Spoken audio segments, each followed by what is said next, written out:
Come on, man. We're rock stars. That's what we do here, Paul. Yep. That's what we do here. And we are live, by the way. So be careful what you say, young man. No hot mic takes to hit the airwaves. And to everybody out there, good morning, good afternoon, good evening, good night. Paul Smith Goodson is the gentleman with the darker shirt on, and he is the genius of the show. And my name is Matt Kimball, and we are here with More Insights and Strategy Data Center podcast to talk all things data center related. Is that right, Paul? That's right. Anything data center related, we got it. We got it, and we're going to kill it. Hey, before we get going, Paul, we have to let people know that what we talk about has nothing to do with the financial markets and should not be taken as such. And if you invest based on what I say, you're stupid. If you invest based on what Paul says, you're less stupid, but you're still stupid. So don't do it. How's the week been so far? We're only a few hours into it, but you're doing okay? I'm doing good, yeah. Yeah? The only problem, it's not Friday yet. It's not Friday yet. No. It's not Friday yet. That's okay. But clearly you've been thinking about data centers because you want to talk about the 10-year and the 20-year and the beyond kind of roadmap for data centers. Is that a fair statement to say? Yeah, I think it's a fair statement. I mean, it's not necessarily 100% accurate, but I think it's a good indication of where we're going to go, or at least the direction we're going to take. I like that. Last podcast, we talked about putting where we're going to put super intelligent models up in LAO, HEO, Lagrange points. We're going to put them. And that's the problem right now with just plain data centers. I mean, with some of the publicity that we're getting, I mean, it's turning into a situation like you've got 1,000 feet, but no shoes to put them on. So, I mean, just a lot of issues about water and electricity and contamination, and they're making up all kinds of things. But I think we'll get there.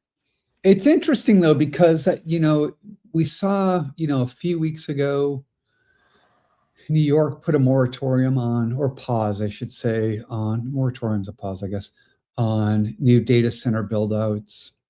Texas actually just announced it a week or so ago, was kind of rethinking the rush to West Texas and so on and so forth for data center build-outs. So with that said, I mean, how do you see this all playing out? I mean, what happens? We talked about the case in I think Louisiana, where that regional area got all kinds of great incentives to let them put the data center in. School teachers got $50,000 bonuses instead of $10,000 bonuses. I think it's going to kind of boil down to maybe a combination of the public understanding eventually, how important these data centers are, and incentives that companies are willing to pass out. I think it'll eventually get resolved. Data centers, that's one of the most important pieces of technology on the planet right now, I think. I agree with you, but do you think that it's just a matter of giving more people more money to kind of pave the way for future data center development? Do you think I think it's a matter you have of to change things, counteracting some of the bad publicity that they're getting, and some of the wild claims that are being made? And, I don't know. What do you think? Well, let me ask you this. Do you think, maybe not 10 years from now, but do you think 20 years from now, when we think about what a data center is, do you think, all right, I'll tell you what I think, and let me get your thoughts on it, okay? Okay. I think there's kind of an all of the above approach that's going to be taken to enable the data center build out we need. There are social issues you have to kind of consider. There are economic issues you have to consider.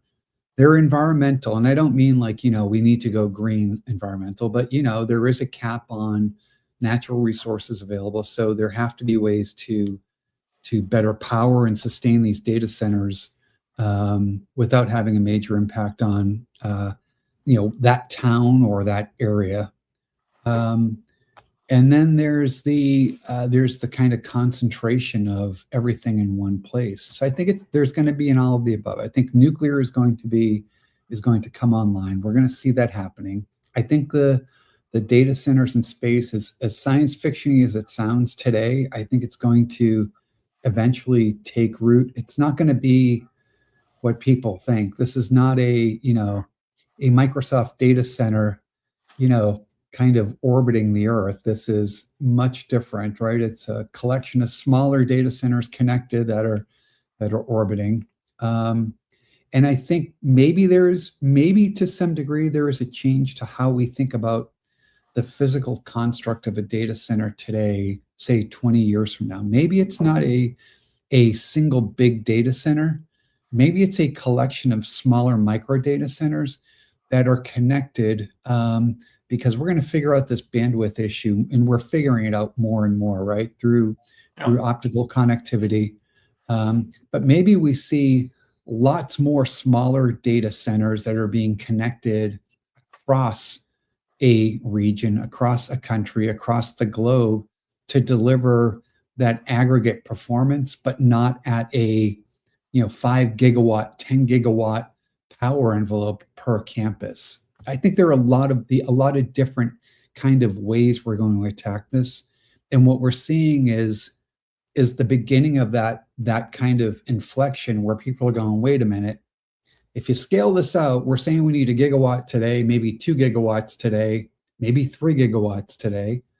We're going to need 5 gigawatts tomorrow. We're going to need 10 to 20 gigawatts in the future. I think people are starting to go, well, what does this really look like? You have 2036, 2046. What does this really look like long term? And how do we kind of scale to that without this kind of just linear growth of, fewer data centers that are, much bigger in size? That's what I think. You're right. You're absolutely right. We're sitting in the middle of 2026 right now, and AI has completely rewritten the rules of infrastructure, and it's going to continue to change through the next 10 or 20 years. Up until recently, data centers evolved pretty slowly. That was one of my first jobs. Was installing basically a data center in a central office for AT&T, and negative 48 volt and negative 24 volt batteries and power supplies and all that stuff. I helped install it, and then I had to maintain it. So, and it's changed a lot since then. So we've gone from raised floors to a couple of kilowatts in a rack, just massive hyperscale campuses like they're building in Louisiana, and the generative AI is going to continue to drive it. I think. I mean, things that used to take 10 or 15 kilowatts are hitting like 120, 130, and air cooling is going by the wayside. So, I read I read an analysis and I think it was in Network World talking about NVIDIA's own rack designs, and direct-to-chip liquid cooling has become kind of the new standard right now. Yes. With all the density and everything, and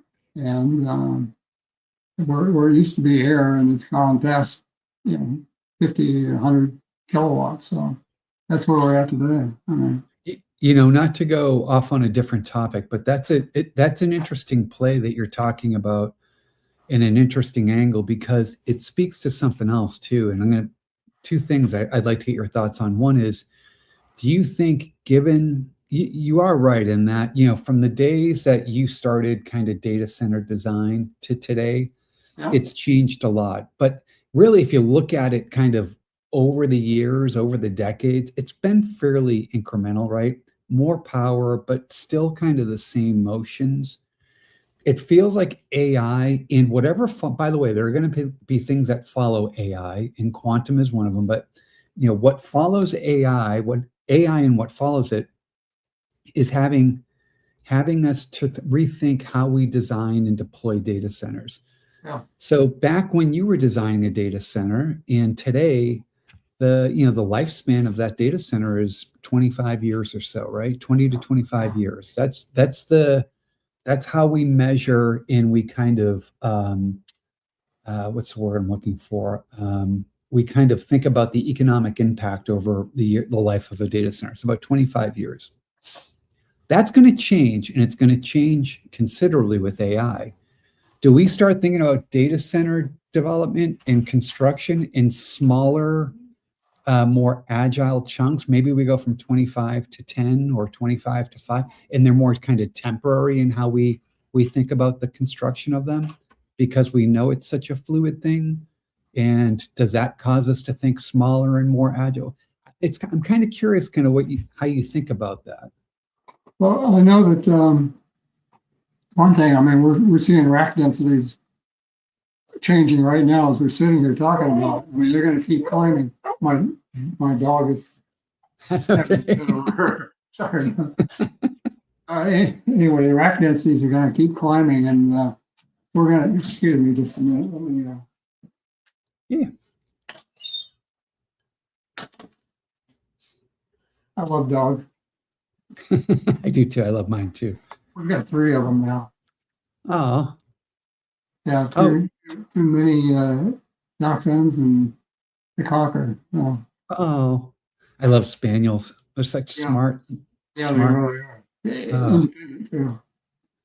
Mm. But anyway, the rack densities are going to keep changing. I mean, AI is going to be driving everything still. I read another report. I think it's going to probably account for about 50% of it in a few years. So, but anyway, we'll go from like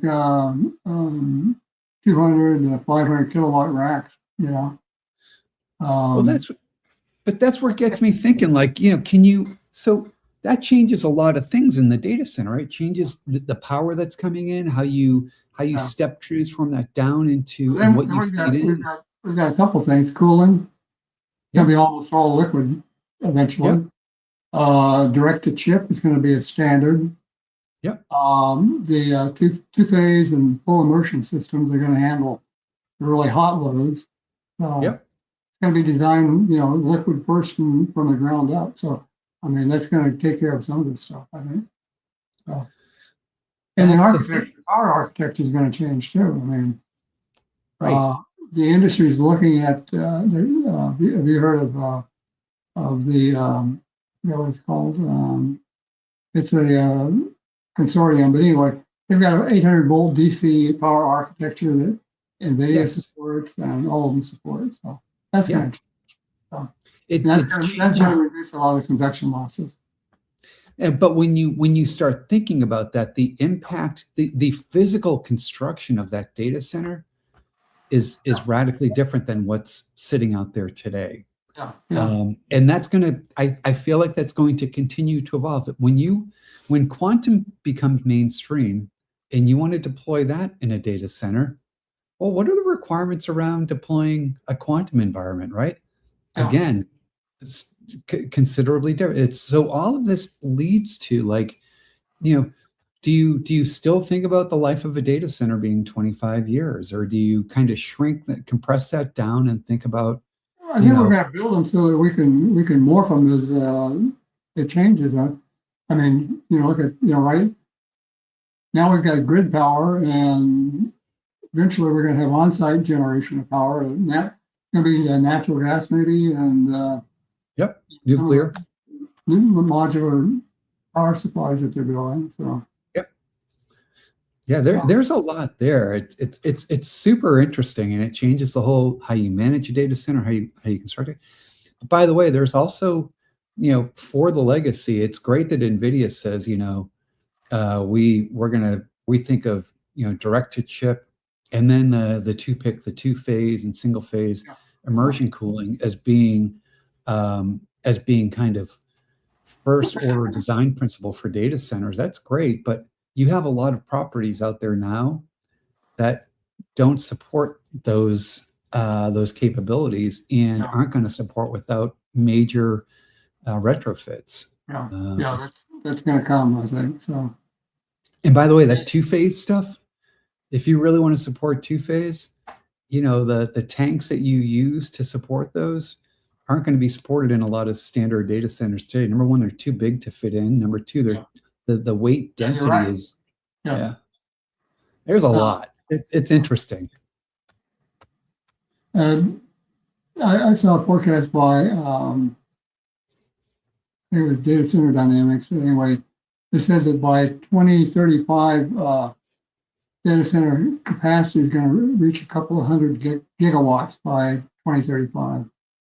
I mean, that's a lot. That's probably 20 or 30% of what the entire nation needs, Right. And so how do you support that in a real and practical way, right? Yeah. And do you support that at one location, or do you say, okay, well, instead of one 200 gigawatt facility, we'll have 100 2 gigawatt facilities that are highly connected or connected over dedicated, a dedicated fabric that is, as low latency as possible. And then there are maybe a few major data centers that are 20 gig or 50 gig that are kind of centralized hubs. I think it's going to be a completely different looking data center landscape than we think of today. Yeah, there's advanced nuclear energy they're looking at, and then they're talking about fusion or next generation geothermal playing. Depends of course where it's at, but there's going to be spots where we can do that.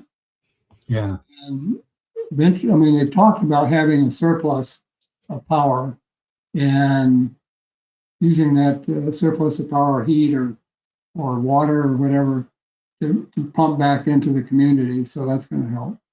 Yeah, I will say before we move on, one thought on that. You just reminded me. I think it was 2025. I went to Switzerland and did a analyst summit with Siemens for their data center management division, and they took us to a local data center outside of Zurich. Excuse me, and it was an old power station that they converted. Actually, it was originally a World War II era bunker, for the town to go collect in case of invasion or something of the sorts. So it's an underground data center that they had converted from that bunker to a power facility, and then they converted it to a data center.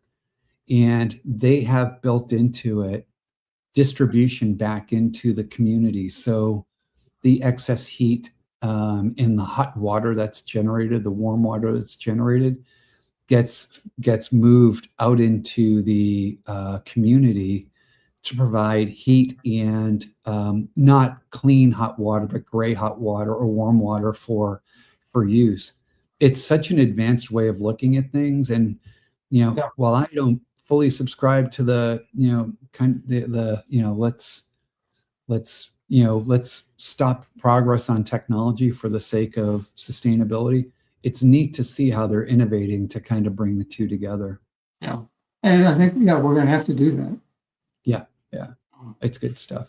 Anyway, hey, let's go on because it's related to what we're talking about, and that is AI. So this is probably more in the realm of Jason Anderson at More Insights and Strategy, but I want to talk about something that I've been kind of chewing on, and I did a couple of blogs on over the last couple of weeks. And one of them was a forcing function based on some announcements Oracle made around its Apex platform. So let me set up the challenge here, okay? And then kind of talk about what's being done and get your thoughts. So the challenge is this. You've got coding assistants out there, and you've got, even beyond coding assistants, you've got just plain old vibe coding through AI tools like Chat or Claude that allow you to, vibe code, create applications. And these are things that are being done in businesses, in organizations today.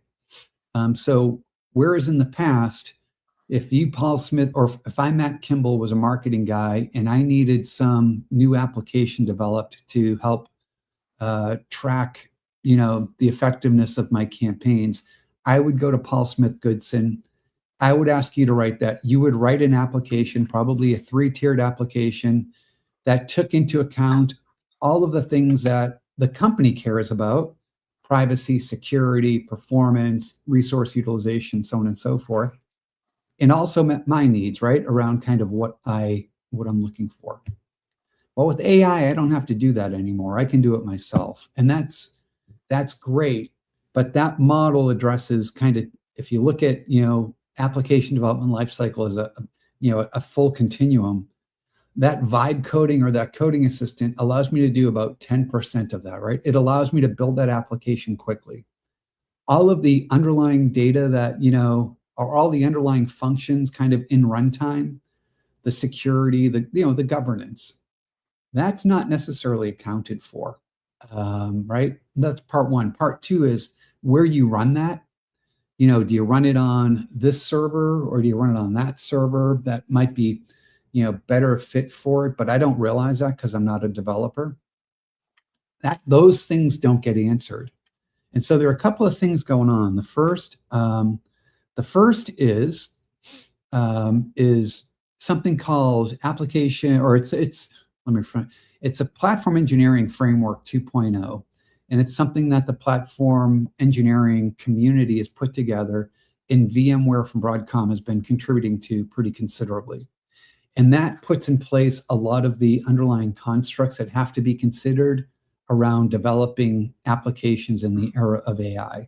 And part of it is, I think is really cool, is understanding that when you develop this kind of application with these characteristics, there are certain places for that thing to run more optimally. Optimally could be better for price, better for performance, better for latency, better for privacy.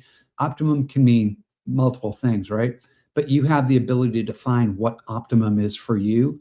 And this framework is kind of suggesting that you need some tooling that says, for this workload and the requirements you have, we're going to automatically put it on this cluster versus that cluster.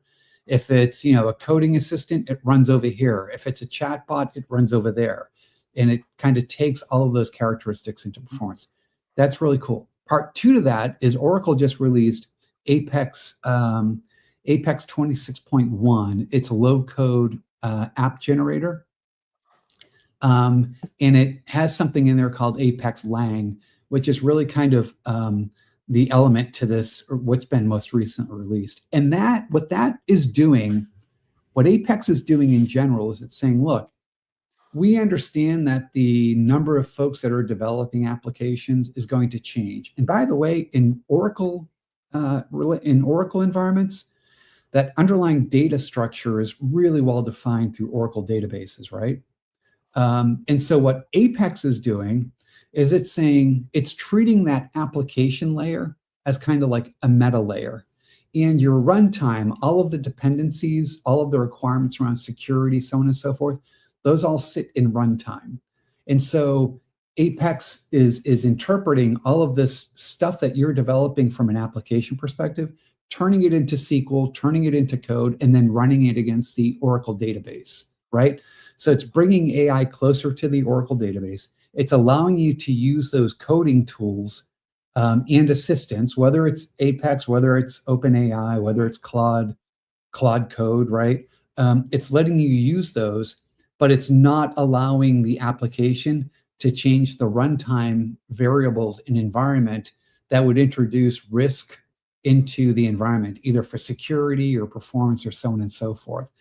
Really cool ways to address how we think about applications being developed, built, and deployed in the enterprise, because the proliferation is going off the roof, right? Now that folks like I can go build applications, the proliferation of business apps and business programs is really going off the charts. So I'll stop there, get your thoughts on it.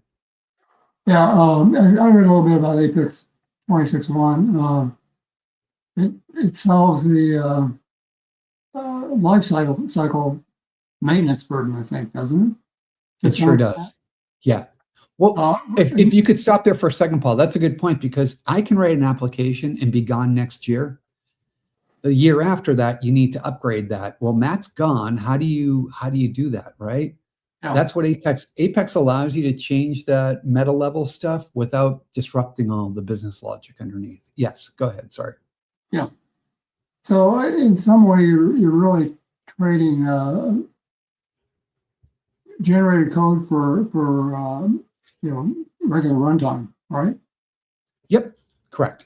Yep. So just making sure I'm right in my assumptions there.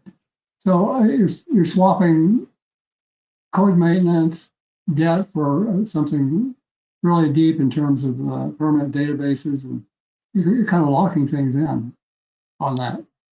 You're locking things in. Yes. That's the problem, I think. Yeah. So and this is where the trade-off. Lock-in. Yeah, it's a lock-in thing, and that's kind of the trade-off. But the way I look at it is this: if you're an enterprise that's been using Oracle for the last 10 years, last 20 years, last 30 years, and you have all of your mission critical data in there, or a lot of mission critical data in there, and you want to continue to build applications around that data, this is a great tool for you, right? Because you're on Oracle, and this just further tightens the security around that environment. This is not for, I don't think this is for, if you're not an Oracle environment, I don't see the play for this for you, right? But this is purely for folks that are Oracle customers, that are looking to further enable, AI application development within their environments. Wow. Yeah. Do you see that kind of as a future-proof method of architecture? I think so, yeah. And I think it does, and I think it does some other stuff too.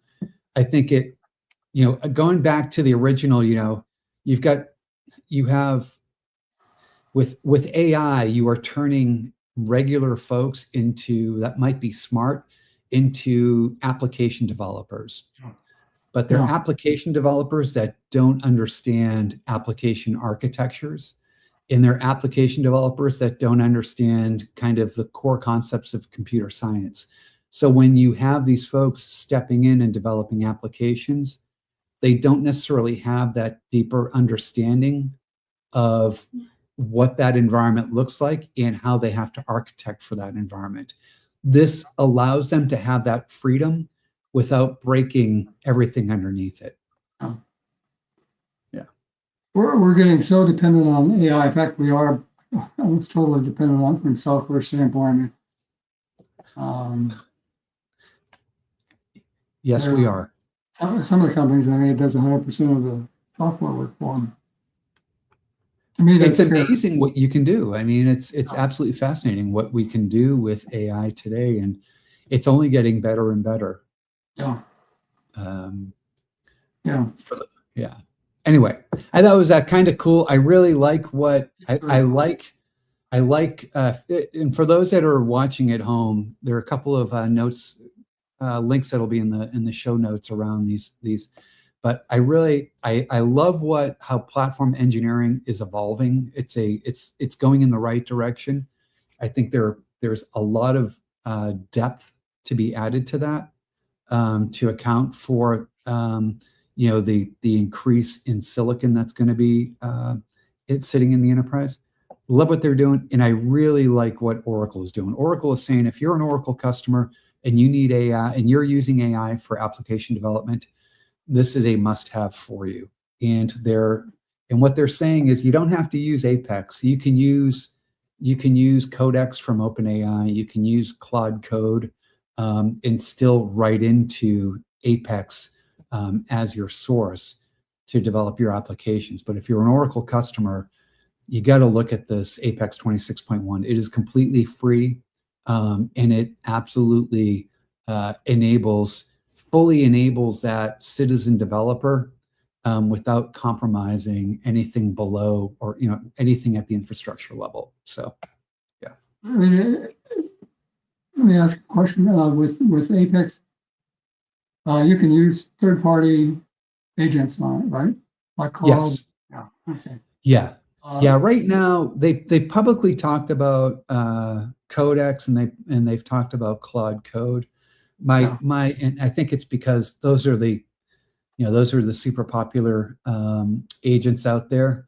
I suspect as more agents come online, they'll support, or I should say, as more agents gain in popularity, they'll be brought into the ecosystem. What do you think about Oracle? Picking third-party agents instead of trying to build. Well, here's what I think about Oracle. I think and I will say this, and I'm not being negative. I'm just curious about what. No. I think it's a really good question, and because I think you're seeing an Oracle that's different than the Oracle I used to know. When I first started in Oracle, in the Oracle world, a song, some type of melancholy song, I wish I had a cup of coffee. And I feel like Grandpa telling his grandkids stories about the old days. But when I first jumped into Oracle, I was supporting Oracle 8. And that's what I learned: SQL, PL SQL, all of the ins and outs of Oracle databases on Oracle Database 8. And that's what I supported in my environments, 8, 9. We're at 26 now.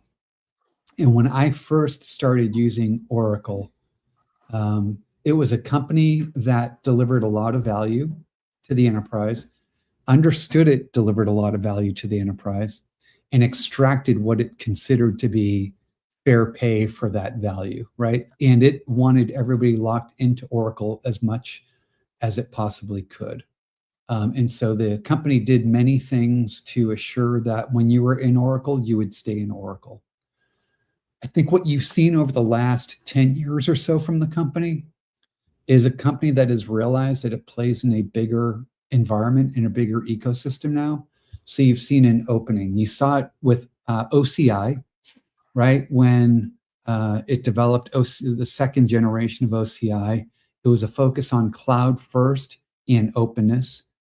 Oracle database being deployed in all of the major cloud providers was another step in that direction to show. The way it's handled HeatWave and the way it's handled integrations into its autonomous data warehouse, supporting different formats, different database types and database connections. It tells me that the company is far more open than it used to be.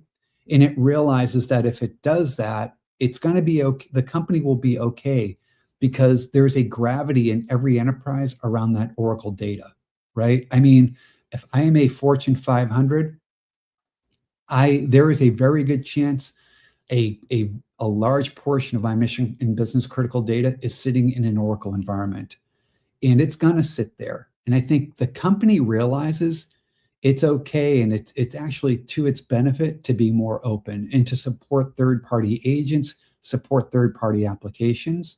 But it's building that anchor around security and governance in the database layer to assure that it stays a relevant player. So I think it's done a fantastic job of, as a company, of opening itself up and being, a kind of a global citizen, if you will, instead of trying to be, the globe itself. Yeah. So that's probably too much of a soliloquy. I am not a fanboy. I'm not saying this as one.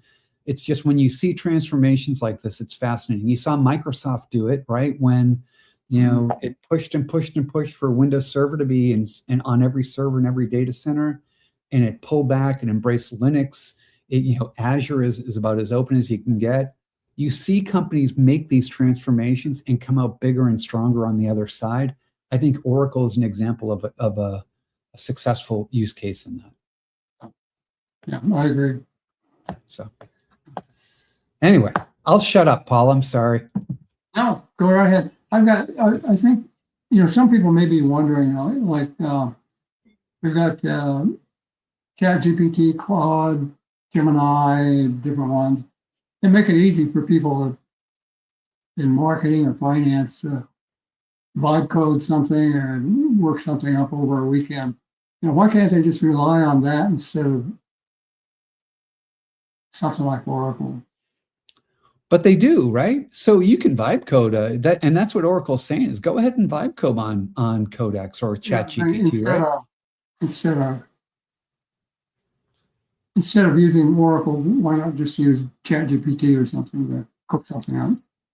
Well, here's the thing, right? If I'm a company, let's go back to my use case, and I'll be quick on this because I know we're running over a little bit. But if I'm a company and I want to do that marketing campaign, right? And I don't want to go to Paul because he's a stick in the mud and he's worried about all these regulations and stuff, right? So I want to go vibe code it myself. The data I'm using for that application and I'm using for that campaign likely is sitting in an Oracle database. Yeah. So I have to use that data anyways, right? I'm connected to that data platform. And it's not fair to call it a database anymore because it's bigger than that. It is a data estate or a data management platform, but likely that is where my data is sitting. And so I'm going to have to work with that. I can use ChatGPT up front, but it's going to have to generate SQL and make calls to that Oracle database to get the necessary data, right? And that's where Apex is really helping. It's saying, hey, do your vibe coding, just write to Apex, write to Apex Lang, and it will take all of that. It'll generate the SQL. It'll make sure that it stays within guidelines. It'll pull that data and it'll bring it back to you the way you want it to. So, yeah. Good answer. Thank you. Thank you, sir. I appreciate it. Anyway. We did go over, didn't we? Yeah, it's okay. It's a fun conversation. Hey, what do you have going on over the next couple of weeks? You got any fun research stuff? Big projects going on. Several big projects going on. It's going to consume more time than I've got, but I'll do it. So. Right on. Well, that's good, right? Being busy is fun. good. Yeah, they're fun. Yeah. Good. And good. Challenging. It's good to get something that's a challenge, once in a while. We have the AI infrastructure, or the hold on, let me hold off on that. We have the 6.5 summit coming up here in next week, right? So that's going to be a big one. We're going to have a lot of these kinds of conversations going on. And then we have VMware Explore coming up, and AI infrastructure summit coming up as well. So a lot of the travel stuff starts up, and all of the industry related activity starts to buzz here over the next couple of weeks as well. So it's going to be a fun one. Yeah. So hopefully we'll see folks out there. All right, my friend. Thank you for a great conversation. Yeah, thank you. Appreciate it. Yeah, and we'll do this again in a couple of weeks. Looking forward to it. All right, my friend. Take care.